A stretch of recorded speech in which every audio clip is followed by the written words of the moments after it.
لیکن جب یہ آئے ہیں تو انہوں نے کیا کیا ہے؟ صرف اپنے خلاف کیسز ختم کیے ہیں، نیب کو لولا لنگڑا بنا دیا ہے، اور اب یہ عدلیہ کے مخالف ہو گئے۔ تو اس سے مجھے پتا چلا کہ عمران خان صاحب جب اقتدار میں آتے ہیں تو ان کا واحد مقصد عوام کی خدمت ہوتا ہے۔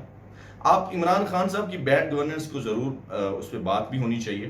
ان کی عثمان بزدار صاحب والی چوائس آف کورس ان کے اقتدار کے گرانے کا بھی سبب بنی، اور بھی کئی غلطیاں کی عمران خان صاحب نے۔ عمران خان صاحب کے ساتھ کئی لوگ جو جڑے رہے انہوں نے آف کورس کرپشن بھی کی، لیکن ایک بات جو ہے، اگر ہم عمران خان صاحب کی کارکردگی کے اوپر نظر دوڑائیں تو ہمیں نظر آتا ہے کہ جتنے بھی کام آپ کو یاد ہوں گے وہ سارے کے سارے عوام کے ساتھ وابستہ ہوں گے۔ انہوں نے کوئی ایسی لیجسلیشن نہیں کی جس کا ڈائریکٹلی فائدہ عمران خان صاحب کی ذات کو ہو رہا ہو یا پی ٹی آئی کو ہو رہا ہو۔ وہ سب کے سب ایسے کام تھے جس سے عام عوام مزید اس سسٹم کا حصہ بن سکے، وہ چاہے ان کا صحت کارڈ ہو، وہ چاہے ان کے جو گھروں والی اسکیم ہو، یا پھر جو بیرون ملک پاکستانی ہیں ان کی ووٹنگ کی بات ہو، سب کا تعلق عوام کے ساتھ۔ تو سب سے بڑا جو ڈیفرنس پی ڈی ایم اور عمران خان کے درمیان ہے وہ ہے عوام۔ ایک ہے جس کو صرف اپنے اقتدار کی فکر ہے، اور دوسرا ہے جس کو عوام کی فکر ہے۔ اب اس پہ آتا ہے کہ عدلیہ سے یہ کیا چاہ رہے ہیں؟ عدلیہ سے یہ چاہ رہے ہیں کہ عدلیہ ان کے بتائے ہوئے فیصلوں کے مطابق فیصلے دے، اور یہ بات میں صرف آؤٹ آف کانٹیکسٹ نہیں کہہ رہا، اس کا ثبوت ہے۔ آپ ذرا یہ ویڈیو آپ نے پہلے بھی دیکھی ہوگی، لیکن ایک دفعہ دوبارہ ملاحظہ فرمائیں اور آپ کو پتہ چلے کہ اس کو ان تمام پی ڈی ایم والوں کو کس طرح کی عدلیہ درکار ہے۔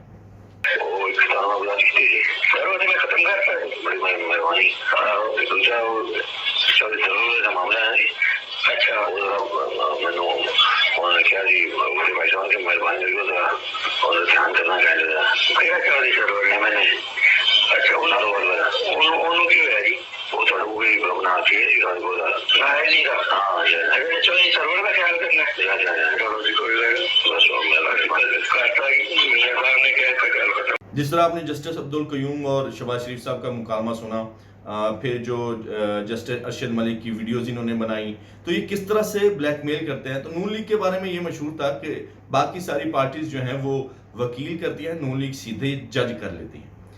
پیپل پارٹی کو ہم اس سے ایک طرح سے استثناء دیں گے کہ پیپل پارٹی چاہے وہ اسٹیبلشمنٹ ہو یا پھر جوڈیشری ہو، وہ اس کا ایک طرح سے وکٹم ہی رہی، کیونکہ ہمیشہ اسٹیبلشمنٹ اور جوڈیشری نے نون لیگ کا ساتھ دیا ہے۔ اور محترمہ بے نظیر بھٹو صاحبہ جو تھیں وہ بیچاری مسلسل دھکے کھاتی رہیں اسی عدلیہ کے اندر۔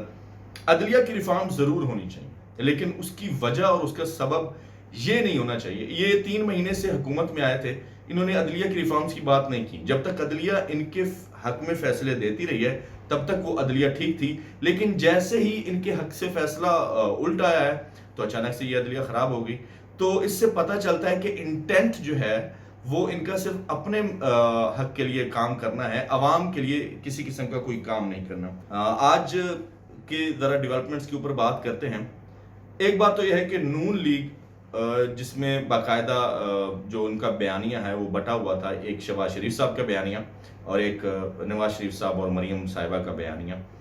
اب یہ ہوا ہے کہ جتنے بھی صحافی، ظاہر ہے پولرائزیشن تو بہت زیادہ ہے، اور صحافیوں نے کافی سارے صحافیوں نے ایک کلیئر کٹ جو ہے وہ کیمپس اپنا لیے ہیں، کچھ نون لیگ کے کیمپس میں ہیں، کچھ پی ٹی آئی کے کیمپس میں۔ تو وہ تمام صحافی جو نون لیگ کی سپورٹ میں کھڑے تھے، انہوں نے اچانک سے شہباز شریف صاحب کے خلاف بیان داغنا شروع کر دیے ہیں۔ آپ طلعت حسین صاحب کو لے لیں جو کبھی میرے فیورٹ صحافی ہوا کرتے تھے، منصور علی خان میرے کپتان والے، اور بھی جتنے بھی صحافی ہیں ان سب کو لگتا ایسے ہے جیسے ان کو انسٹرکشن دی گئی ہیں کہ اب آپ نے شہباز شریف کے خلاف جو ہے بیان شروع کر دینے ہیں۔ اور منصور علی خان تو ظاہر ہے ان کے ویوز آپ کو پتہ ہی ہیں، ایک قدم بڑھ کر یہ کہہ دیا کہ نون لیگ کو شیر نہیں بلی کا جو ہے نشان لینا چاہیے، کیونکہ اب وہ شیر نہیں رہ گیا، بلی رہ گئی۔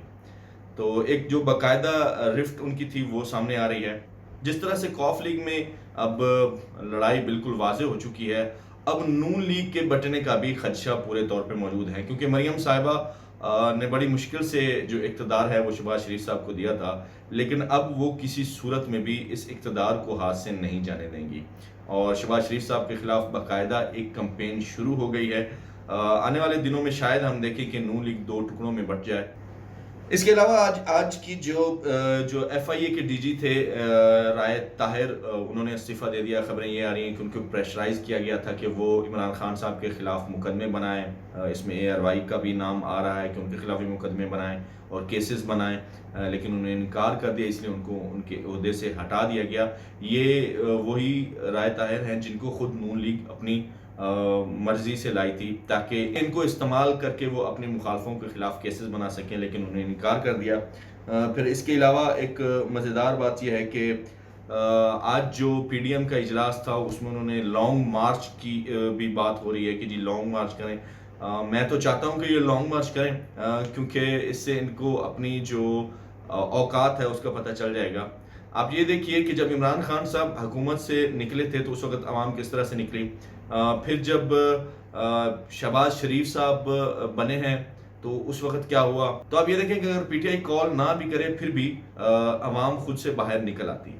آخر کیا وجہ ہے کہ پی ڈی ایم کا بیانیہ، اتنے پرانے سیاستدان، اتنی پرانی پارٹیز، لیکن ان کو ووٹس نہیں مل رہے، عوام کی اس طرح سے سپورٹ نہیں مل پا رہی؟ آخر وجہ کیا ہے؟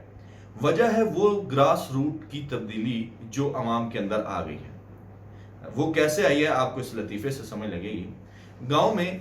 کسی گاؤں میں ایک چودھری مر گیا تو ایک غریب کا بیٹا اپنے باپ کے پاس آ کر کہتا ہے کہ چودھری صاحب فوت ہو گئے۔ تو باپ نے کہا ٹھیک ہے، تو بیٹا پوچھتا ہے پھر کیا ہوگا؟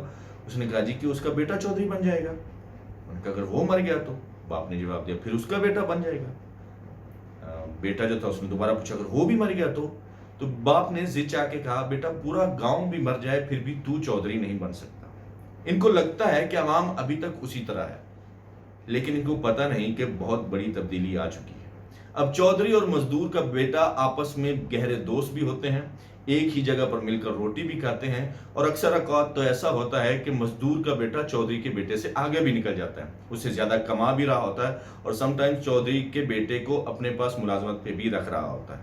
اس کی وجہ یہ ہے کہ عوام اب جاگ چکی ہے۔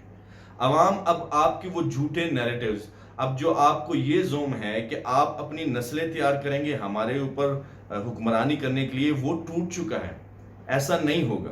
اب جو محنت کرے گا وہی آگے جائے گا، وہ چاہے چودھری کا بیٹا ہو یا پھر مزدور کا بیٹا ہو، وہ غریب ہو تب بھی وہ آگے جا سکتا ہے اگر محنت کرے گا۔ اور یہ بات ان کو سمجھ نہیں آ رہی۔ یہ سمجھ رہے ہیں کہ ہم جو خاندان در خاندان ہماری حکومتیں چلی آ رہی ہیں یہ آگے بھی ایسا ہوگا۔ اب ایسا نہیں ہوگا۔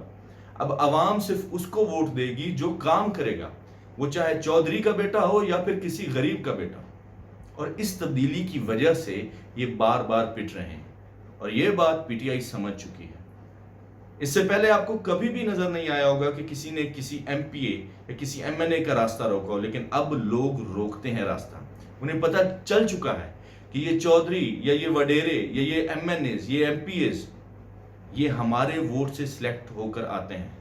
ہم سے لیے گئے ٹیکسز کے اوپر یہ عیاشیاں کرتے ہیں۔